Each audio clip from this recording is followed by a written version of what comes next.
Hello, I'm George Liston, CA. Welcome to Dialogue, a program that explores the world of ideas and issues in international affairs, history, and culture.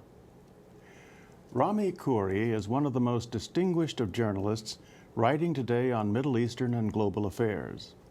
As editor-at-large of the Daily Star, he's noted for his sensitive coverage of the full range of regional realities, from the complex political strategies of major state and non-state actors to the popular sentiments of restive societies yearning for greater social justice and increased dignity in their treatment by the world community. At a time when the United States is engaged in an historic presidential election, a conversation with Rami Khouri is an excellent opportunity to discuss what may be the greatest foreign policy challenge facing the next administration, supporting progress toward peace and stability in the Middle East.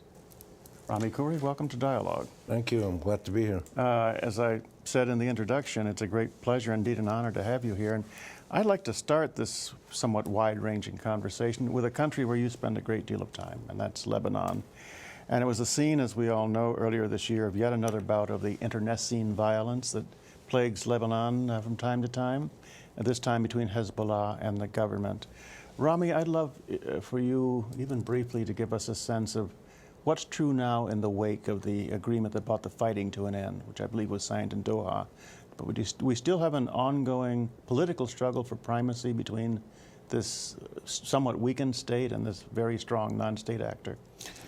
It's not quite that clear-cut in terms of the actors. You have the state of Lebanon, which has been erratic in its power and its efficiency, and you have Hezbollah, which is this non-state political party and a movement and a resistance movement, which has been part of the government. They were in the cabinet for some years, and they've been in parliament since the early 90s. So it's not as if Hezbollah is completely outside the government. Right. They're part of the government, but they kind of challenge the government at the same time. The key thing that Hezbollah wants to be sure about is that its significant armed capability is not forcibly removed from it, that the government doesn't try to forcibly disarm it. The government couldn't possibly do that. Hezbollah is much stronger than the government, ironically. And many people don't like that. Is that why, and I think I understand something now, given your answer, much clearer than I did before. As I understood it, the government took the telephone or the communications capability away from Hezbollah, or tried to. Right. And that, I guess, was perceived as a threat to the military, because you need that, of course, to be a military. That's right. The government took a decision which nobody can understand why the government did it, because it was obvious the government had no possible means of implementing that to take down Hezbollah's telecommunications network. But the government did it. Hezbollah saw that as a threat and immediately reacted. Hezbollah didn't actually send many of its own armed fighters. It was allies of Hezbollah mostly who went into parts of West Beirut and very quickly took over a few symbolic buildings and very quickly turned them over to the Lebanese army. Right. So it wasn't as if Hezbollah wanted to run the whole country. They just wanted to make a show of force, that if you try to mess with our security, we will react very decisively, and they did.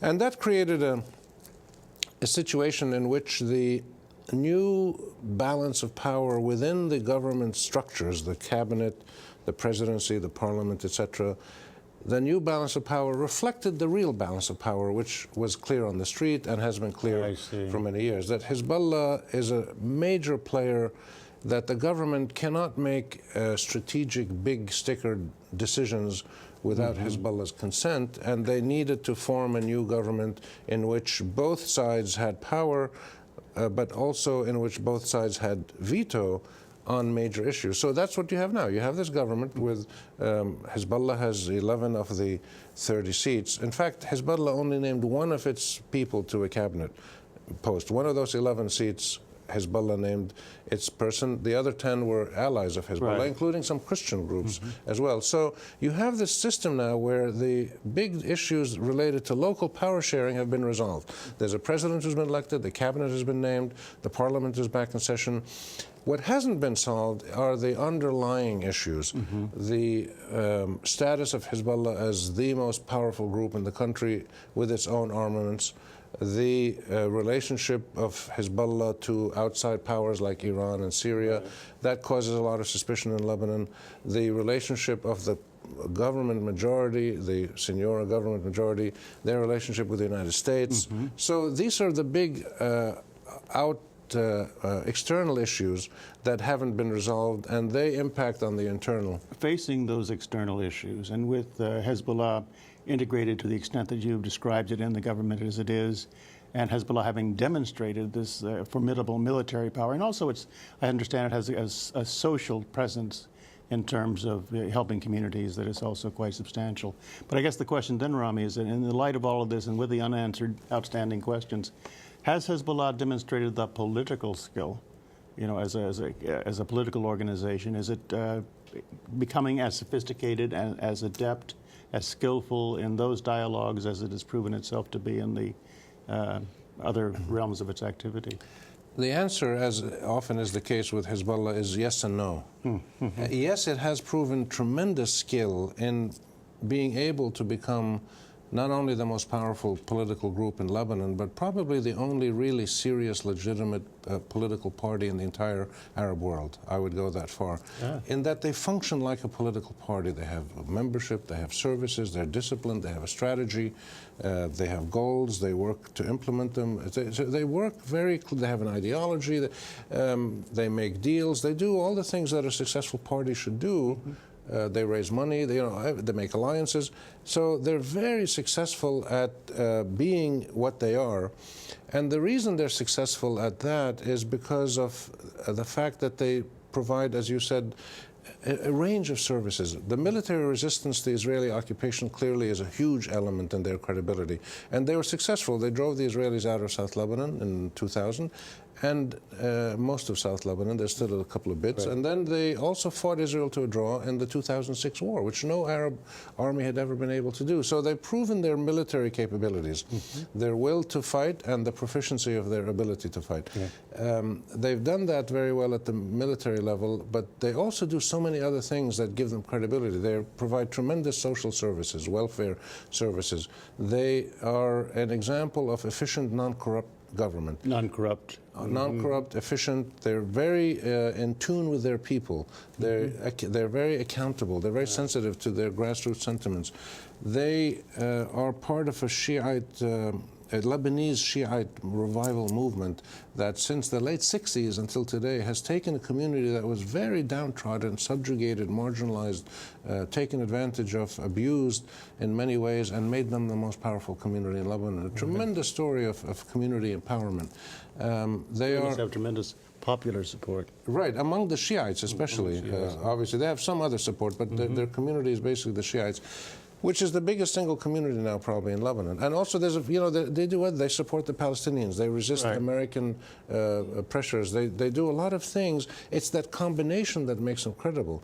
But let me just finish that. What they haven't done well is engage in domestic political contestation with other Lebanese groups. This is where the no part of my answer is, that they haven't yet mastered the art of political contestation and engagement at the political realm. Right. And they only pushed over to the situation they're into now when they had their fighters on the streets 2 months ago. So this is where they're learning, and this is a big, big challenge for them. So but I think they will learn because they've proven themselves pretty proficient. Well explained.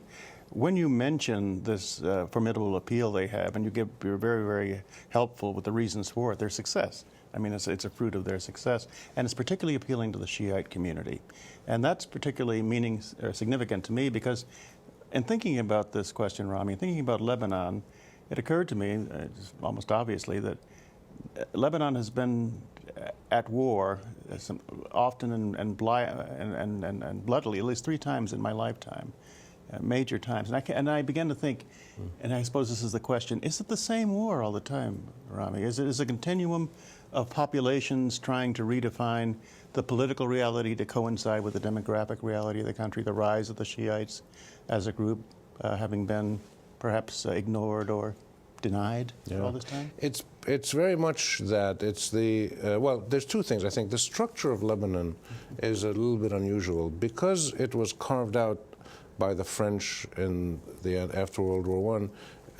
They brought together different groups, Maronites and Druze and Shiites and Sunnis and others and Armenians. And it was carved out as like most Arab states, rather artificially by the Europeans. And it had a central government that was composed of 18 different confessional groups.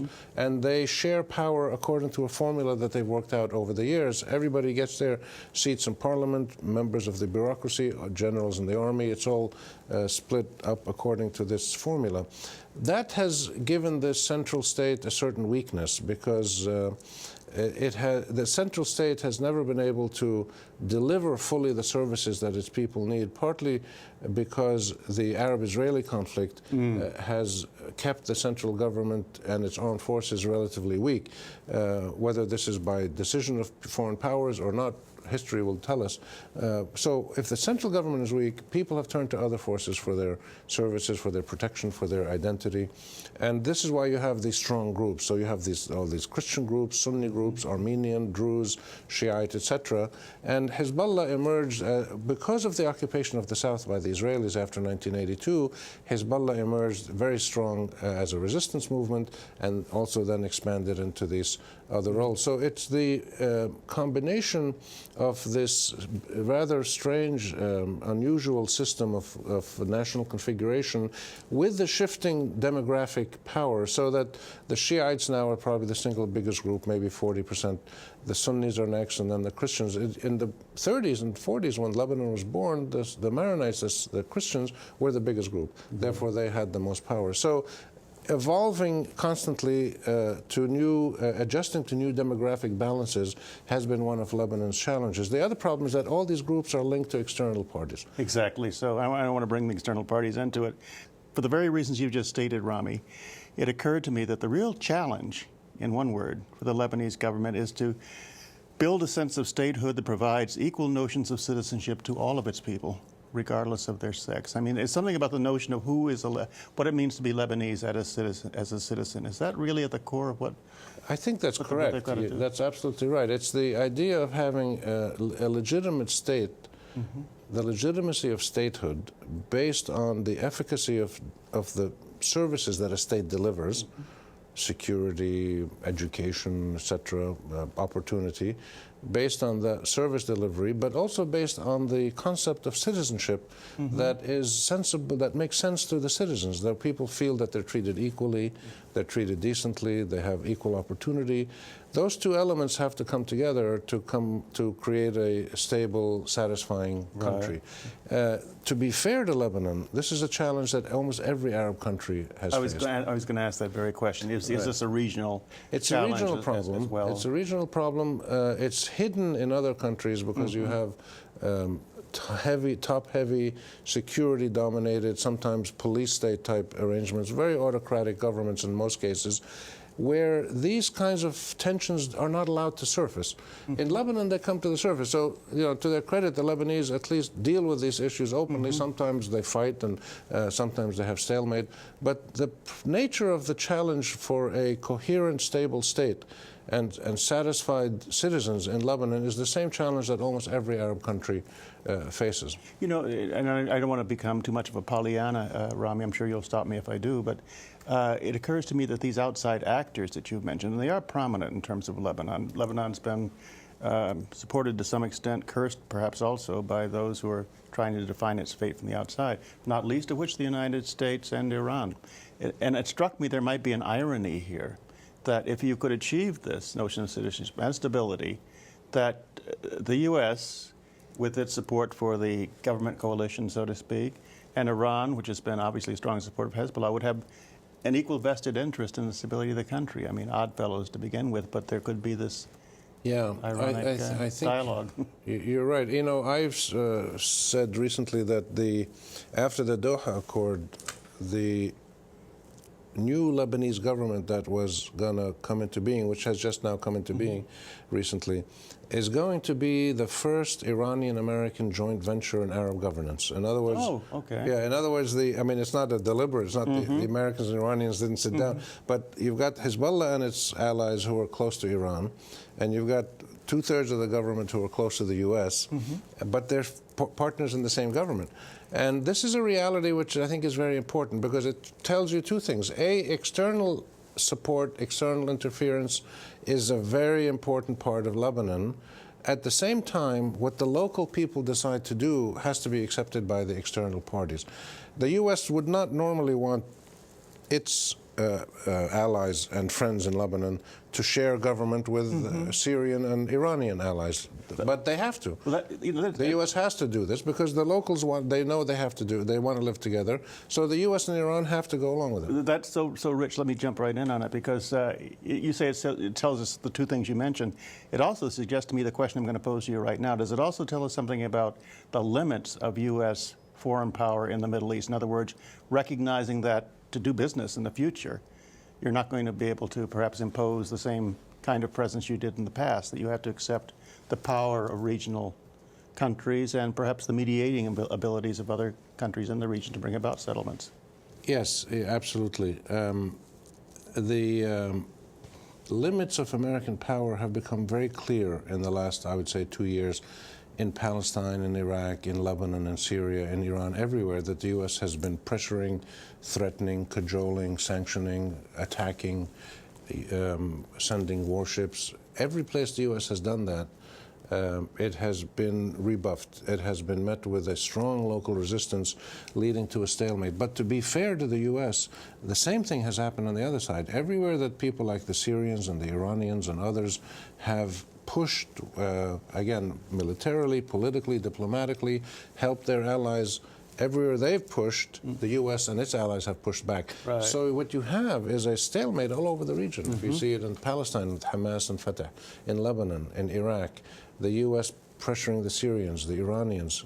Everywhere in the region, you see two groups of countries and non-state actors, one loosely linked to Iran and Syria, one loosely linked to the U.S., confronting each other, fighting each other to a draw, politically and militarily.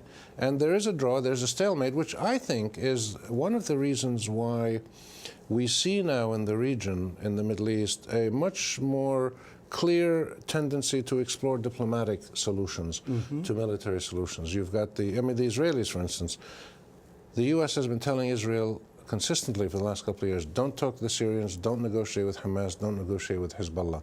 And in the last 3 months, Israel has done exactly that. Right down the line. Yeah, Syria, Israel, Hezbollah, and Hamas. Israel has negotiated with all three, done prisoner exchanges. So people are, even America's allies, Israel, is defying the U.S. So there is a new reality taking place. And the wider implications of the overarching situation relate to Iran and the U.S. We've recently had American-Iranian increased contacts, noises about the U.S. opening an interest section, negotiating. So if the U.S. and Iran can move into a diplomatic mode instead of threats, that's going to have huge implications for people like Hezbollah. Well, you make me think that if there's such a thing as a hopeful stalemate, this is it. A stalemate from which a new reality can arise, a more diplomatic one. Because the stalemate is based on two things. It's based on the fact that both sides have pushed, the Americans and the Iranians and their friends have pushed hard and met resistance. And so neither side has been able to achieve victory. If they had been able to, it would be different, but they haven't. They've pushed and they've been met with resistance. The second thing is that the people doing this on the ground, the various forces in the Arab world, Israel, Iran, Turkey, everywhere, these are not stupid people. They don't want to sit there and perpetually fight proxy wars for other people. They want to live a normal life, and they are prepared to fight each other. But when they see there's a stalemate, they see that stalemate a lot better than some of these characters in Washington or London or China or somewhere. But to listen to this, and this really is quite extremely interesting to hear, I get the immediate sense, I'm sure people watching do too, that the terms in which we talk about the Middle East here are kind of outdated. I mean, you don't hear this.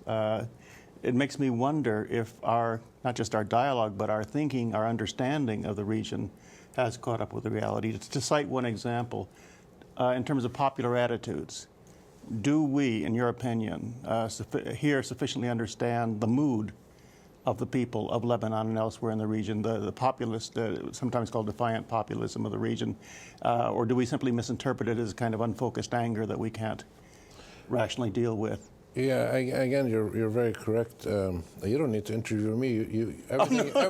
Everything you're saying is absolutely correct. They should put you in the State Department or the White House or something. They should make everyone read your articles. But you're absolutely right. The striking thing that I've seen in Washington now, having spent 2 months here, and I come for visits a lot, but I've never spent a long period of time like this. And one of the striking things for me has been to see more clearly that the vast majority of people in the American administration who make Middle East policy or who try to influence it through the think tanks or the media or whatever are people who have no idea about the realities of the Middle East. They've never lived there. They don't know very many people. If they know people there, it's 1 or 2 people like a king or a president or somebody.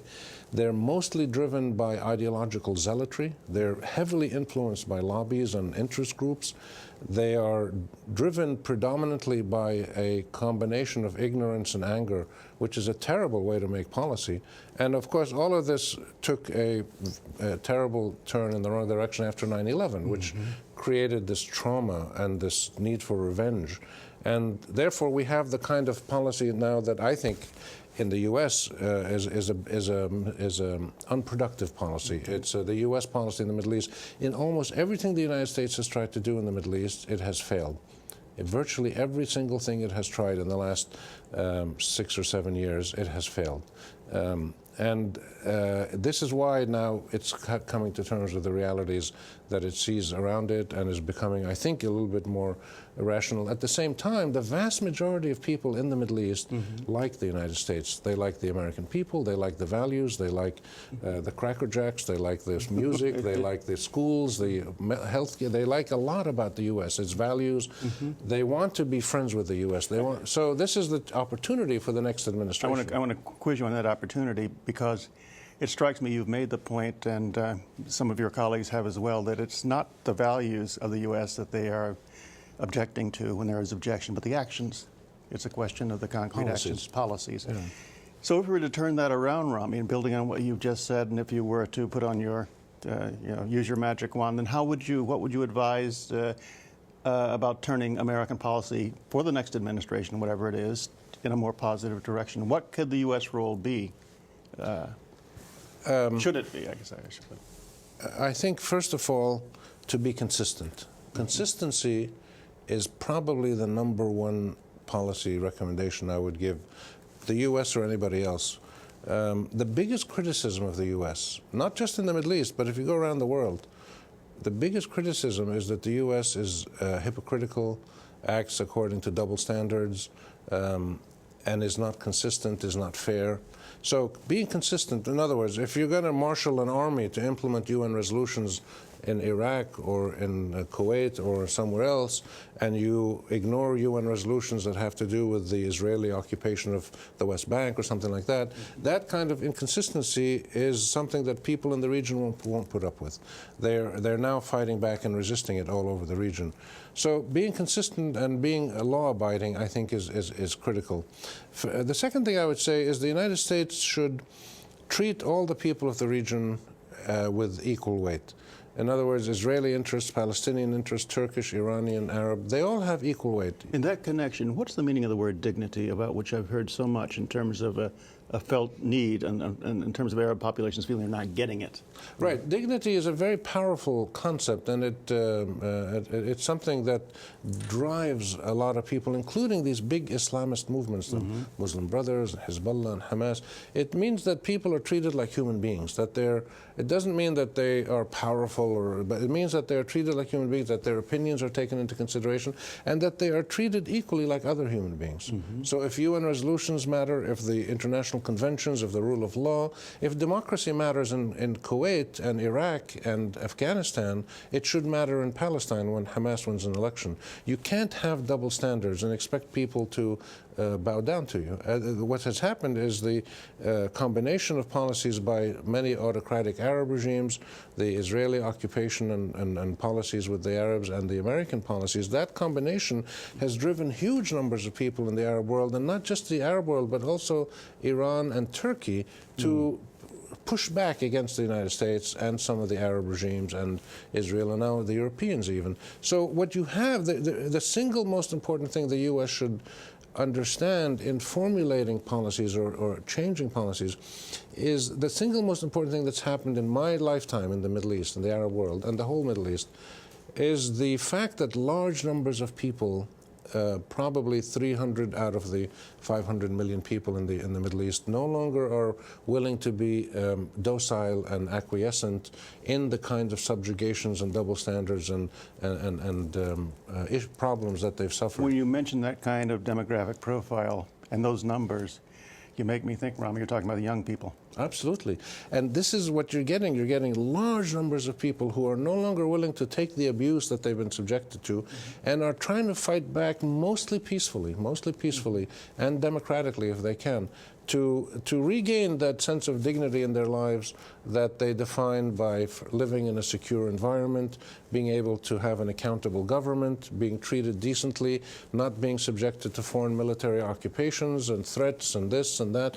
And people are searching for new political realities, to people to live in societies where their political opportunities, their economic and social opportunities are simply equal to people all over the world. And this is something that they no longer are doing by appealing to the UN or appealing to the US president.